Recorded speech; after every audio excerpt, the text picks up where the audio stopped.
Миналия месец посетих 4 български града, за да се срещна с вас, и в 95% от молбите ви за нов епизод беше Португалия. Затова ето ни тук. Как тази държава се превръща в първата глобална империя? Какво води до нейния упадък? И защо шейните за асфалт са си надежно транспортно средство там? Останете до края на това видео, защото Португалия е просто страшно интересна държава. Друга интересна държава е България. Опознайте я в новата ми книга, в която ви споделям 50 невероятни места в нея. Има я по книжарниците, пък онлайн може да си я вземете с отстъп. Линкче долу в описанието. Благодаря ви. Така. И agora você está pronto para boom sua cabeça. Защо бум не е в края на изречението? Бе, за първи път е така.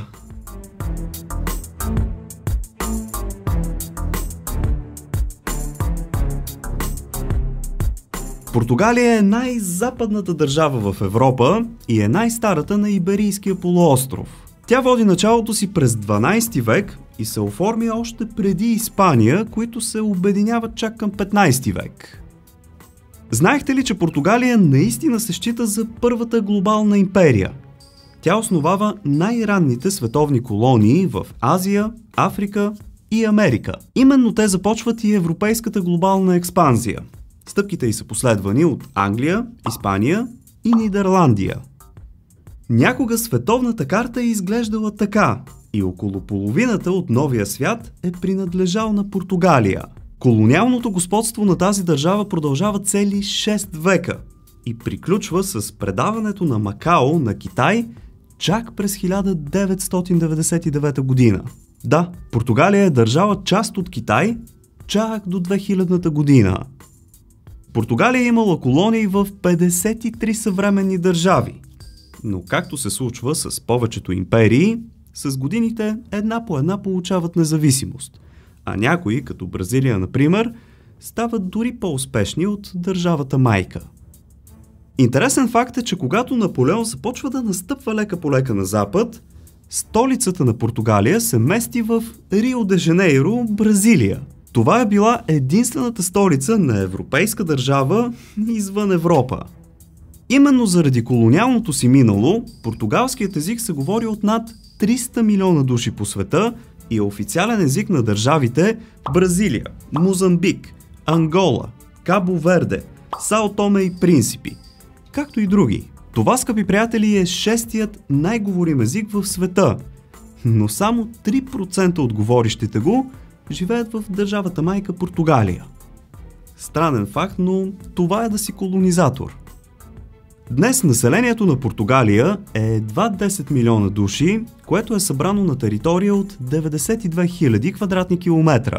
Това обаче е една от малкото европейски държави, които са успели да запазят оригиналните си граници от 1139 година насам. Затова в много англоязични източници пишеше, че Португалия е най-старата държава в Европа. Това си е грешно, може би не са чели историята на България. Интересното е, че Португалия има наистина огромна водна територия, равняваща се на 18 пъти нейната земна площ. Това е заради Азорските острови и Мадейра. С една дума спокойно можем да кажем, че Португалия е 95% вода. Самото име Португалия идва от Портус Кале, което в буквален превод означава безопасно пристанище. Сигурно се сетихте, че идва от латински и е дадено, когато римляните основават селище, там където в момента се намира вторият по големина град Порто. Макар на пръв поглед просто, знамето на Португалия има много символика. Зеленото като цвят е надеждата, а червеното е кръвта, пролята за държавата. Тази странна жълта сфера зад герба всъщност е навигационен уред, използван от португалските мореплаватели по времето на великите географски открития. А щита, който виждате, всъщност си е герба на държавата. Столицата на Португалия, скъпи приятели, е Лисабон. Но знаехте ли, че този град е с около 1-2 века по-стар от Рим? Населението му с прилежащите площи в момента е около 2 милиона души и както виждате на снимките до мен, това е един град с много история и култура. Отделно си е най-космополитният и най-скъпият град за живеене в тази държава. Ако вие пък не обичате да плащате скъпо за нищо, може да използвате промокодовете за отстъпка Clash12 за Ozon.bg и да клашаш за Ардес. Въвеждайки ги всеки път, освен намалението, помагате много на канала, за което ви благодаря. В Лисабон се намира най-дългият мост в Европа с името Вашко да Гама и той е цели 12 км. Пресича река Тахо и е кръстен на откривателя, който намира търговски маршрут до Индия. Незнайно защо обаче в нито една класация не беше включен и Кримският мост, който е дълъг 19 км и също технически се намира в Европа. Лисабон се оказва сериозна земетръсна зона и няколко земетресения буквално унищожават града през средновековието, като най-голямото е през 1755 година. То убива 25% от населението на града тогава и срива с земята 85% от постройките му. Буквално за няколко секунди целият град е разрушен. Учени смятат, че земетресението е минало 9-та степен по Рихтер. Естествено, след тази катастрофа, градът е трябвало да се построи наново. В страха си обаче от ново пагубно земетресение, хората трябвало някак си да тестват устойчивостта на новите сгради. За целта архитектите построили макети на всичките нови сгради и накарали войници да маршируват около тях, за да тресат земята. На времето е нямало уреди и така се е правило. Най-старата действаща книжарница в света се намира в Лисабон и се нарича Бертранд. Тя е отворила врати през далечната 1732 и е оцеляла през земетресението. Днес това е голяма верига и има обекти из цялата страна. Сигурно сте наясно, че Кристиано Роналдо е португалец. Но знаехте ли, че всъщност той е роден на остров Мадейра? Този остров обаче е полуавтономен регион със собствено правителство, политика и администрация. Нещо като отделна държава. Все пак обаче се счита като част от Португалия. И просто тук няма как да не ви попитам, Меси или Роналдо според вас е по-добър? Дайте своя глас в коментарите долу. Същата полуавтономна ситуация се разиграва и с Азорските острови, които се намират доста далеч от континентална Португалия. Именно тази отдалеченост в миналото е принудила оформянето на отделно управление. През 2006 година футболният отбор Бенфика е вписан в рекордите на Гинес като най-поддържаният футболен отбор в целия свят. Тогава той има 160 000 човека с платени едномесечни карти за посещение на мачовете. Традиционната музика на Португалия, наречена фадо или фадо, е най-тъжният жанр в света. Честно, във всяка една песен от този стил трябва да има елементи на тъга, самота, любовна мъка и печал. Разбира се, това е за да е успешна и да се върти по радиата. Най-старият договор за сътрудничество между две държави, който действа и до ден днешен, е между Португалия и Англия. Той е подписан през 1373 година и гласи, че двете държави трябва да се защитават взаимно. През 1943 година, или 600 години след подписването му, Чърчил го активира, въпреки желанието на Португалия да запази неутралитет през Втората световна война. И така държавата е принудена да помогне на Англия. Знаехте ли, че Португалия е най-големият производител на корк в света и държи повече от 50% от световното производство? Той се добива от специален корков дъб и там има цели бизнеси и стопанства, които се занимават с това. Португалия е същински рай за сърфистите. През 2020 година в Назаре беше подобрен рекорда за най-голяма вълна, която някога сърфист е покорявал. Вижте сами кадрите. Това чудовище, скъпи приятели, е цели 26 метра. Това е горе-долу колкото 9-етажна сграда. Смятайте какво става като се разбие. Всъщност, уникалната форма на дъното позволява тези огромни вълни. Смята се, че китайците са измислили чая като напитка, но португалците са тези, които го разпространяват из света, не англичаните. Има данни, че през далечната 1560 година мисионер черпи приятелите си с ценната китайска напитка в Лисабон. Така Португалия автоматично става първата държава в Европа, в която се пие чай. Кухнята на португалците може да се опише като разнообразна и средиземноморска. Много прилича на тази на испанците. Те обаче си имат един порок и това са пържените в панировка храни, или така известната темпура. Смята се, че португалците са първите в света, които използват този метод на готвене и именно те са тези, които са го пренесли в Азия и по-точно в Япония, където е супер популярно. Във втория по големина град на Португалия, Порто, също има една странна традиция. В определен ден хората просто започват да се замерят с чесън. Този ритуал, скъпи приятели, е базиран на древен метод за ухажване. Смята се, че трябва да оцелиш с килитка този, който намираш за привлекателен. Така, стигнахме до средата. Давайте по един бърз палец нагоре в подкрепа и да продължаваме, защото следва най-интересното. Португалия е родината на едни от най-големите изследователи в историята. Вашко да Гама, първият достигнал до Индия. Фернандо Магелан, първият, който направил пълна обиколка на земното кълбо. И Педро Кабрал, първият достигнал Бразилия. Смята се, че португалците са първите европейци, които са достигнали и до Япония. Те всъщност са представили християнството на японците, а това има голямо влияние в развитието на държавата. Японците дори имат много думи с португалски корени. Всъщност, португалците не само са занесли културата си там, но и са върнали в Европа част от японската. За първи път в Европа, именно в град Порто, се яде суши. Още през 17 век. Португалия се фокусира страшно много върху възобновяемата енергия и дори е направен един доста интересен експеримент. През 2016 година цялата държава е била захранвана от зелена енергия в продължение на 5 дни. Първата държава в света, която демонстрира, че може изцяло да се захрани от слънцето, вятъра и водата. В книгата си 50 невероятни загадки ви разказвам за чудото от Фатима. Историята е дълга, може да прочетете за нея, но и много интересна. Реално, след Ватикана, това е най-посещаваното място от християнски поклонници в целия свят. Малко хора знаят, но Португалия е била фашистка държава в продължение на цели 40 години. Това се е случило под диктатурата на Антонио Салазар. Няколко десетилетия там животът е бил тормоз над гражданите, терор, натиск, цензура, общо взето подобно на нашия социализъм. Не знам защо, но аз си мислих, че Португалия винаги е била някакъв център на демокрацията.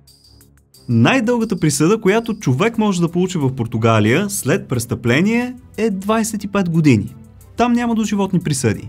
Дори тези 25 години се дават за много сериозни неща, като масови убийства, тероризъм и държавна измяна. Друго странно нещо е, че престъпникът легално може да бъде освободен от затвора, след като е излежал 2/3 от присъдата си заради добро поведение. Кабо да Рока, най-западната точка на континентална Европа. Това е една изключително живописна скала с височина от 144 метра.